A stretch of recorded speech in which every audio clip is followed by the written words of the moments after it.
এদিকে আসেন ভাই, ভাই একটু এদিকে আসেন। কি নাম আপনার? জিশান মাহমুদ। পড়াশোনা করেন? জি। কোন ক্লাসে পড়েন? ক্লাস 10। আপনার নাম কি ভাই? আদনান। কোন ক্লাসে পড়ো? ক্লাস 10-এ পড়ি। পড়াশোনা করো? না, বললা ক্লাস 10-এ পড়ো, এখন বলতেছে পড়াশোনা করো না। মাত্রই তো বললাম ক্লাস 10-এ পড়ি, তাহলে কেন আবার জিজ্ঞাসা করতেছেন পড়াশোনা করো?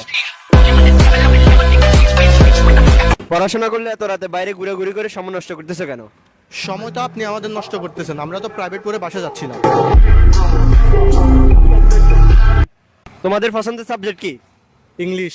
তোমার? ফিজিক্স। নিউটনের 3 নাম্বার সূত্রটা বলতে পারবা? আমি ফ্রিতে কাউকে কিছু বলি না। বড় হয়ে জীবনে কি করতে চাও? বিয়ে করতে চাই। জীবনে আর যাই করি, কিন্তু আপনার মতো হেঁটে হেঁটে মানুষকে প্রশ্ন করতে চাই না। আমরা তো শুধু